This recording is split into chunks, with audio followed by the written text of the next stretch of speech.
Well, hello there, my darlings, and welcome back to another little episode of Lua Warframes. And today, as you may be able to tell from the screen, we're looking at Sevagoth Prime. We're going to look at how to get his relics, how I got his relics, popping them, building them, maybe even trading for some things, you know, whatever floats your boat. And then we're going to look at modding him. And I think he looks like a suave, sophisticated, sexy boy. So we'll get into that. In the meantime, please feel free to drop a like, comment, and or sub, because your support means everything and it's helping my channel grow. We also have a very quick look at the Epitaph Prime, and I'm still got to get my hands on a Nautilus Prime, but we'll get there. In the meantime, my darlings, let's get into it. And the first thing I do is I head to my Codex, I tab across to the Universe option, go down to the bottom right for Relics and Arcanes, and then just type the title of the thing that I want to find the relics for in this box. And as you saw, they popped up as I typed in SEV, so it already knew I wanted Sevagoth. Now, let's have a look at the relics. The Axii S17, as you can see, when you click on the relic, A, it'll tell you if you've got any. I don't have any at this point. And B, it'll tell you where they will drop from. And if you haven't opened up certain areas on the star chart, the navigation, then there'll be a lot of question marks in that list there. However, mine are quite full, but there are specific ones you would prefer to go to get these to drop. So out of that massive list, I'm heading to Lua Apollo to do the disruption there, and I'll tell you, people were pretty damn quick with that, and the Axii S17 hopefully will drop from it, and you will get Sevagoth Prime Chassis, the rare drop from the Axii relic. Those are always hard to get hold of. Next, the Lith C12 relic. And this relic holds the Sevagoth Prime systems, and as you can see, there are a lot of options, but for this I would exclusively go to the Void, and I would run the Teshub and the Hepit. They are captures and exterminates, and they're quick to do, and it will drop from those. And the next relic is the Mizo A7. This holds the Sevagoth Prime Neurops blueprint, and for this one I would go to the Void again and run Oxymoko and Ukko. Again, these are exterminates and captures. They're a bit higher level than the Hepit and Teshub, but they did drop from those. And last but not least, the Neo A13 holds Sevagoth's main blueprint, and the options are very similar, you know, to all the others, but for this one I would go to Oxymoko and Ukko, but this will also drop potentially from the Lua Apollo Disruption, so isn't that convenient? And I mean, once you're playing the game, you're just going to pick up these relics as you go through anyway when you're doing missions. The other places you can get relics from are obviously relic packs, and those can be bought from your syndicates that you may be alleged to. I don't think that's the right word. But you can also go to maybe Teshin. I bought some from Teshin, as you can see on the screen. These are my rewards. And anything like Cetus, they might sell them there, on Fortuna, and so on and so forth. If you have standing with them, you can buy some relic packs. And these are the Epitaph blueprints. I'm not going to go through where to get them from. Can you guess where I went? That's right, Lua Apollo Disruption, Oxymoko, Ukko, Teshub and Hepit. Say that quickly. The other thing I should mention about relics is that they are tradable, so you can buy them for platinum, or if you have really good friends in your clan or Discord, they may trade them to you in return for a mod or something that doesn't cost you plat. So, you know, options. And please remember, there is a Nautilus Prime. I won't go over the relics for that because I haven't actually got the Nautilus yet. I will do extra episodes for the Epitaph Prime and Nautilus Prime, and you know how I mod them and use them. But as you can see, I headed off to do the capture. Now, I went solo because I just found it much quicker to go solo. I was able to run the captures in less than like a minute and 10 seconds. I went as Loki, but you could take any speedy Warframe like Titania if you have them, Wukong with his Cloud Walker, anybody like Gauss, maybe Neza Prime, Volt, anybody who can speed run, you can get straight to the captured target. Unless you're doing like doubling down and doing a Void Relic mission as well and getting reactant, you just don't have to worry about it. Just whiz through, get to the end. Sometimes the captures turn to exterminate, which is irksome when you're trying to grind out relics. And the relic will eventually drop. It just will. And if it doesn't, then go into a squad. And I find that going from solo to into a squad, it just drops. This is what happened on my Wednesday night after the Sevagoth Prime update was released. It wasn't dropping for me, so I went into a squad and it dropped. And then I went back solo because I was getting impatient with it's not their fault, they were just in the mission having fun, and I was just like, I'm trying to speed run this, I'm at the extraction, hurry up, this minute is taking way too long. Don't worry, I didn't waypoint them and hurry them up or anything, I just sat there and like ground my teeth. But then I decided to go solo again, and they started dropping. You just have to be patient, and like as you can see, it didn't take any time at all. And here we can see from Tesh Up in the Void that the Lith C12 drop, which was for the systems, and then later on the Neo E4 drop from Oxymoker, and the Neo E4 actually is for the Epitaph Receiver, which turned out to be so difficult to get hold of that I ended up doing some trading, bartering, wheeling, dealing, and then buying the damn thing. So obviously once you've got your relics, you need to go and pop them in Void Relic missions. Now this one was the Alchemy on the Sanctum. I think it was an Omnia. And from it I actually ironically got a Nautilus Meso N17 relic. But as you can see, I got 2 Sevagoth blueprints dropping from this random squad. Now you can just go into a random Void Relic mission, or you can go to recruitment, and you'll see, especially when something is released, people will be hosting or looking for specific relic missions, i.e. you're all going to go in with the same relic, whether it needs to be radianted or not, and you'll have 4 of the same relic in that mission, and hopefully your part will drop. I don't know if it actually really works. I went in myself and did something similar, and it was hit and miss, obviously, but it fills you with a sense of purpose, let's say. So now I've got my systems, I'm just going to set them off building, and the unusual thing I needed for that was 2 argon crystals. I say unusual as in you've got to go and farm those specifically sometimes, and they do decay, so you might not have any left. But in the meantime, while I was grinding this out, I had half an eye on the Warframe Market website. The in-game Warframe Market was just crazy. So I kept an eye on that, and I managed to find the Neuroptics for 13 plat. Because I am a keen trader myself, because I've collected a lot of prime parts in my time in the game, and also I do keep an eye on the market so I can see what's worth something at a certain time, and if I've got a piece missing, I'll buy that one piece and then sell a set, so I'm sort of, you know, speculating to accumulate. I always feel like I can then make these small purchases. However, I had to sell a ton of arcane, so I got enough money to buy the Epitaph Prime Receiver. It's still irking me. Anyway. Okay, and a quick word on the Lua Apollo Disruption. It's confusing a few people about the drops. The wiki isn't reflecting what's dropping from which rotation. So basically, you have on most round robin missions an A, B, C rotation, and certain things will drop from each of those A point, B, C point. As you can see, I got the chassis to drop from a Void Relic, and I only got the Axie S17 from doing Lua Apollo Disruptions. Now, the 2 dropped in the mission that I was in with some amazing people who we then went on to do this Void Relic mission together with. But the Axie Relic was dropping before the B or C rotation. It was like in the first or second round, and it transpires, someone has mentioned on the wiki, that if you successfully defend all the points, you may get the later drops, or they've changed the drop table and they just haven't updated the wiki. Either way, my advice is go in and stay in for 4 rounds if you can. That's 12 defensive points, so you've got your 4 different coloured keys, defend each point, that's 1 round. Do it again, that's 2, second round. 3rd round, 4th round, that's 12 defenses essentially.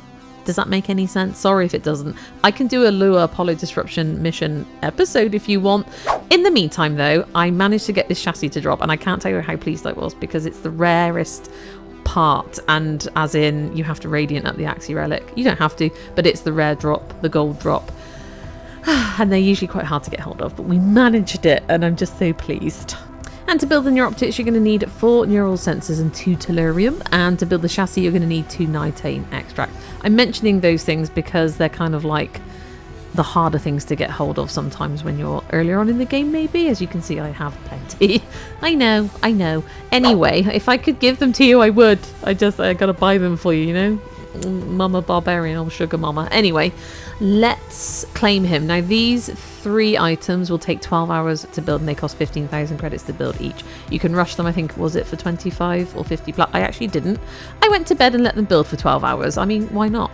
And obviously, once you've claimed those blueprints, it takes another 3 full days for your Warframe to build. However, I claimed my Sevagoth early for 50 plat. So all in, this build cost me, what, 73 plat? And I'm okay with that because Sevagoth Prime was actually going for around 200 plat on the market on the night that I was recording this. So I'm not too unhappy about it. Okay.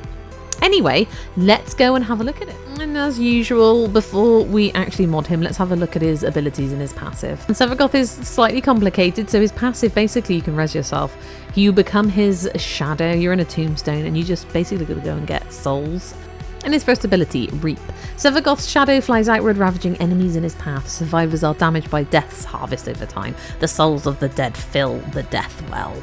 And this is the Augment mod for it, and I got this from Cephalon Suda for 25,000 standing, and it basically boosts up critical hits. Here's second ability: sow. Plant a death seed in nearby targets to drain their life force. Reap what has been sown to detonate afflicted enemies, dealing a percentage of their health as radial damage. The souls of the dead fill the death well. And the Augment mod for this is called Dark Propagation, and it basically spreads its effect in a radius, and it's actually very good. And the third ability, Gloom, is a radial pulse wave that ensnares and slows enemies, and allies within that wave steal health back with each attack. This is a really good ability, and if you helmet your original Sevagoth, this is what will come off him.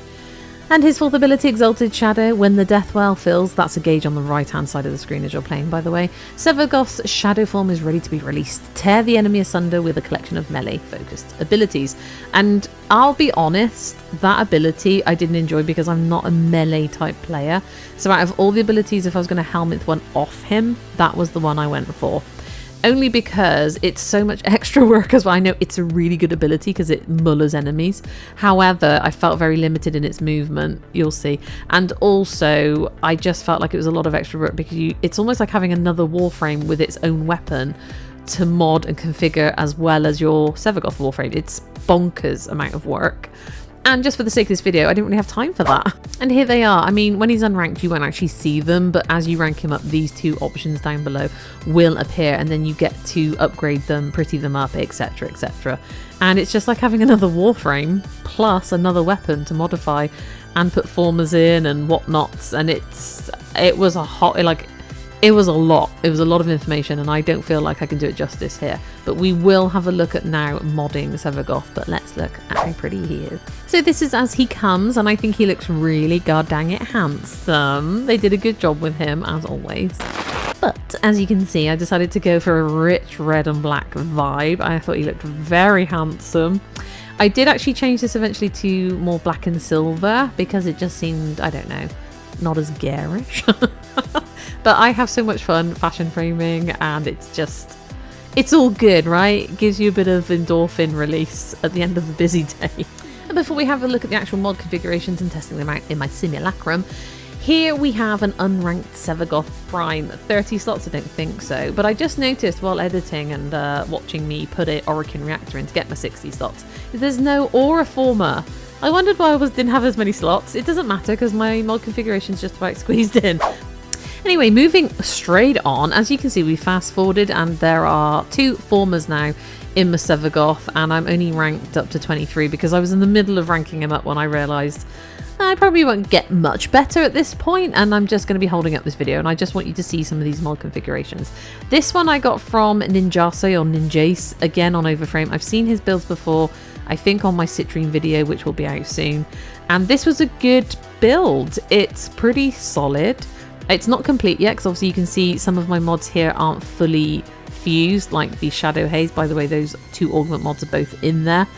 And I have helmeted off the number 4, his Shadow, the claws, and I've put Rhino's Roar on for a damage buff. And in Ninjase's or Ninjase's Overframe build, he goes into a lot of detail underneath his build about what you can adapt for your playstyle, and that's what I really love about his builds. He doesn't tell you have to do it a specific way. He just says, look, these are multiple ways, try them, see what works for you. So this is the Ninja's build, and we're going to go to my Simulacrum and test all 3 of these builds out. And this build here is our lovely Venom X, or as I used to call him, Vino MX, who's on our Discord, the guy who built the Clan Dojo, the Crystal Vipers that I am now helping to run, so I thank you, Venom. He loves Sevagoth, he's a Sevagoth main, and we talked about him ages ago together, and he sent me this build way back when. And as you can see, all of these mods aren't like anything too special. There's no Umbral mods, there's no, I put Prime continuity in, but you could just put continuity in. The only special thing I guess are the Arcanes, which you might struggle to get you a hold of. But he also sent me his Archon loadout, which I haven't actually put any Archon shards in my Sevagoth at this point. He's only going to get better, and honestly, on the Overframe they're talking about like level capping with him. And it's all about the shield gating at that point and survivability, but yeah, I need to work on that. And even though I'm almost an LR3, I'm still no mod expert, so I really struggle when people just tell me to put mods in to actually understand the relationship of those mods and what they're doing. So I like to play with my own mod configurations and see them fail or do really well and then figure out the difference. Does that make any sense? I learn by doing, not just by being told. And so I just put an instinctive strength build in like I normally would without thinking about the whys, the wherefores, the hows. And I helmeted Grendel's ability Nourish onto my 4th. I did try to use the 4th ability.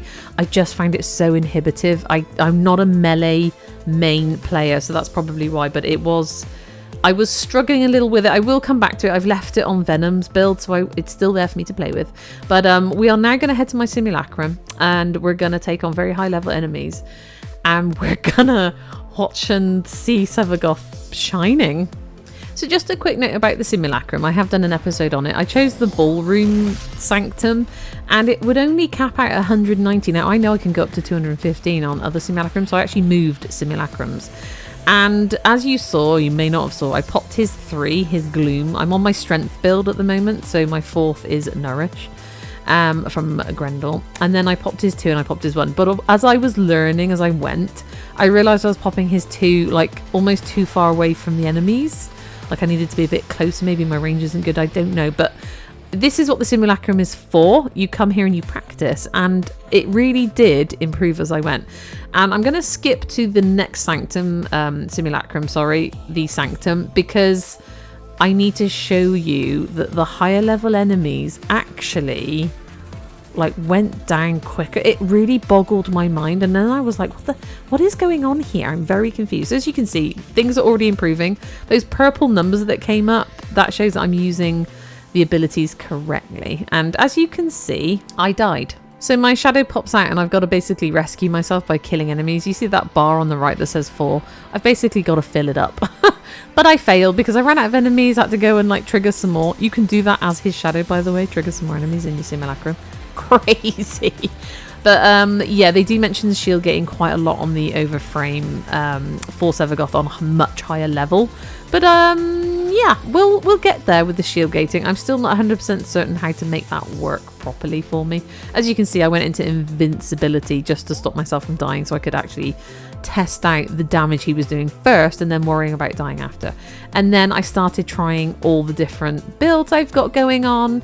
So I'm just going to let those play out and I'll pop in when I need to.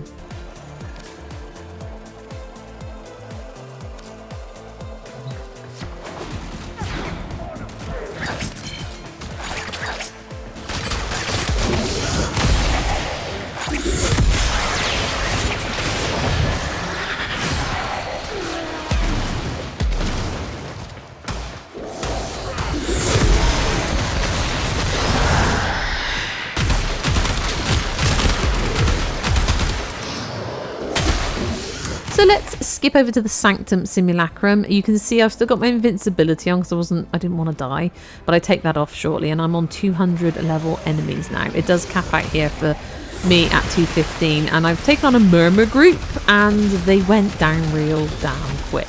And I feel like I'm kind of getting the hang of it now, and you'll start to see it go like, I'm like, well, I'll just go higher then. I'll just go higher. And I did the Grenadier and I did everything but the sentient group, but then I did the sentient group. And then it was like, oh. So let's just have a look, shall we, at how awesome Sevagoth is.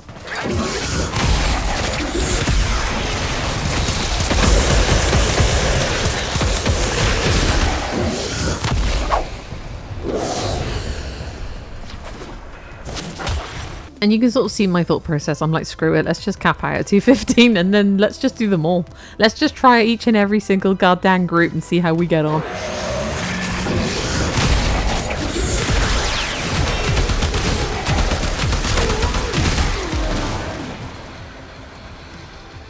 And then I finally plucked up the courage to do level 215 sentient group. Still got invincibility on at this point. I do take it off to trial that. Let's take a look.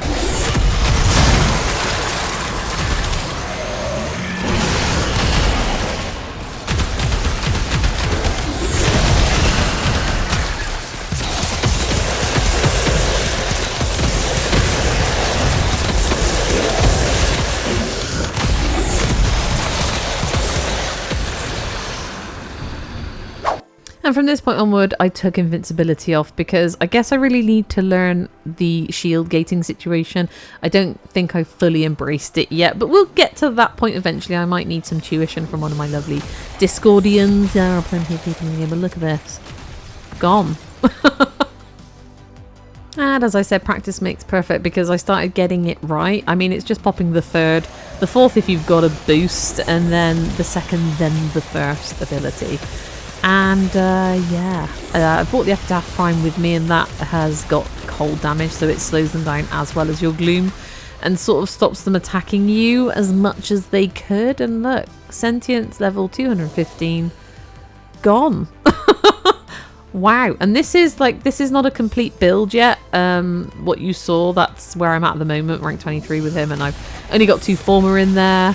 I haven't got all the Archon. I haven't got any Archon shards in him. As you can see, I died on this occasion, but this gives me a chance to practice with his shadow, his collecting the whatevers so that he can res himself. However, I kept running out of enemies, so, you know, it's all good fun. So my darlings, there you go. That's a bit of Sevagoth for you in the making. I feel like he's got such huge amounts of potential that I haven't really tapped into at this point.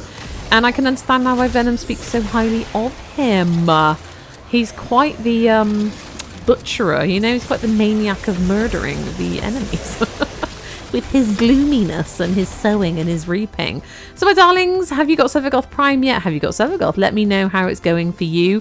Again, like I mentioned, please come to my Discord if you would like some help. I might have some spare parts by now. I might have some spare relics. I can go and run them with you. We're very generous and very helpful. If I've got the time, it's yours. Okay, my darlings? In the meantime, I'm going to say goodbye because, you know, we've had a little look at Sevagoth, we've had a look at his relics, where to get him, etc, etc, how to build him. I hope this has been of some use to you. If not, my dulcet tones just soothed you, you know, after your hard day at school or work or whatever you're up to in your lives.